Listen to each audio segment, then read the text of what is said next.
कलयुग में जब भक्त दुखों से टूट जाएगा, तब मैं इसी रूप में उसकी रक्षा करूंगा।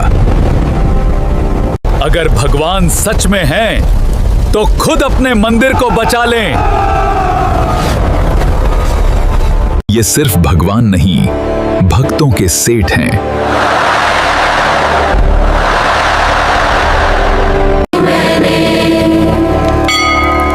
भगवान को देखा है। जो दिल से पुकारें, सांवरिया सेठ आज भी उसके घर आते हैं। रात का अंधेरा, राजस्थान की सूखी धरती, चारों तरफ तेज आंधी चल रही है। एक बूढ़ा साधु जंगल के बीच भागता हुआ दिखाई देता है। उसके हाथ में एक चमकता हुआ श्याम रंग का पत्थर है। अचानक आसमान में बिजली चमकती है और उस पत्थर से नीली दिव्य रोशनी निकलती है। साधु डरकर घुटनों पर बैठ जाता है।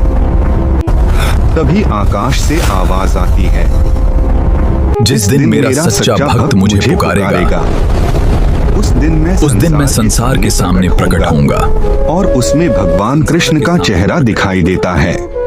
महाभारत युद्ध खत्म हो चुका था। भगवान श्री कृष्ण पृथ्वी छोड़ने वाले थे। उनके परम भक्त और मित्र पांडव बहुत दुखी थे। तभी कृष्ण मुस्कुराकर कहते हैं, मेरा शरीर जाएगा, लेकिन मेरा प्रेम हमेशा पृथ्वी पर रहेगा। कृष्ण अपनी दिव्य मूर्ति स्वयं बनवाते हैं। जय श्री श्याम। श्याम वर्ण, बड़ी आंखें, मुस्कुराता चेहरा। जय श्री वो कृष्ण। मूर्ति साधारण जय नहीं श्री थी। श्याम। उसमें स्वयं कृष्ण की आत्मा का अंश था। भगवान कहते कलयुग हैं, में जब भक्त दुखों से कलयुग टूट में जब जाएगा, भक्त दुखों से टूट जाएगा, तब मैं इसी रूप में उसकी रक्षा करूंगा। उसकी रक्षा करूंगा। फिर अचानक पृथ्वी कांपने लगती है। समुद्र बढ़ने लगता है।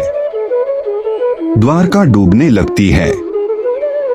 कलयुग में जब भक्त दुखों से टूट जाएगा, धरती के अंदर समा जाती है। तब मैं इसी रूप में उसकी रक्षा सदियों करूंगा। बाद सैकड़ों साल बीत जाते हैं। राजस्थान के एक छोटे गांव में एक गरीब ग्वाला रहता था, भोलाराम।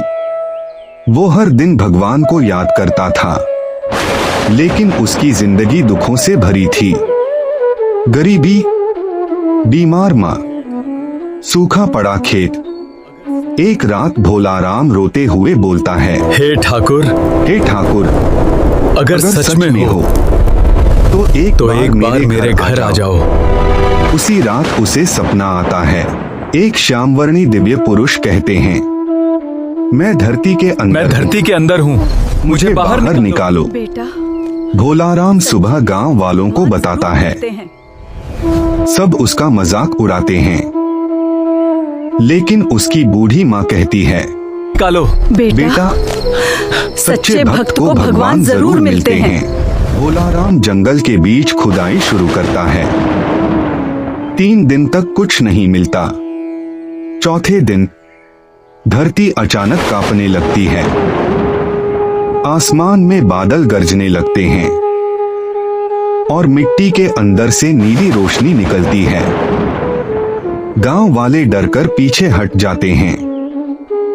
तभी मिट्टी फटती है राधे कृष्ण और राधे कृष्ण, राधे कृष्ण। भगवान सांवरिया सेठ की दिव्य मूर्ति, हे कृष्ण। मूर्ति की आंखें खुल जाती हैं। हे कृष्ण। पूरा वातावरण राधे कृष्ण के नाम से गूंज उठता है। एक अंधा व्यक्ति मूर्ति को देखते ही देखना शुरू कर देता है। सूखी धरती पर बारिश होने लगती है। गांव वाले रोने लगते हैं। सब बोलते हैं, सांवरिया सेठ की जय, भक्तों के सेठ। धीरे धीरे पूरी दुनिया में सांवरिया सेठ के चमत्कार फैलने लगते हैं। ये सिर्फ भगवान नहीं, जो कर्ज में डूबा था उसका व्यापार चल पड़ा। जो बीमार था ठीक हो गया। जो अकेला था उसे सहारा मिल गया। लोग कहते हैं, ये सिर्फ भगवान नहीं, ये सिर्फ भक्तों भगवान के नहीं, सेठ हैं। भक्तों के सेठ हैं।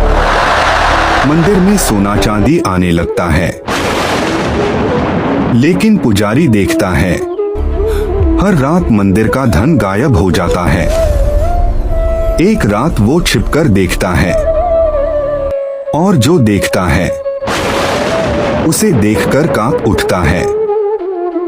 रात के अंधेरे में भक्त भूखा स्वयं सांवरिया सेठ अपनी मूर्ति से बाहर आते हैं, गरीबों में धन बांटते हैं, भूखों को खाना खिलाते हैं।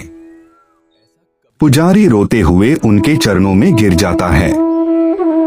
भगवान मुस्कुराकर कहते हैं, भक्त भूखा हो भूखा हो और भगवान सोने में बैठे रहें, ऐसा कभी नहीं हो सकता।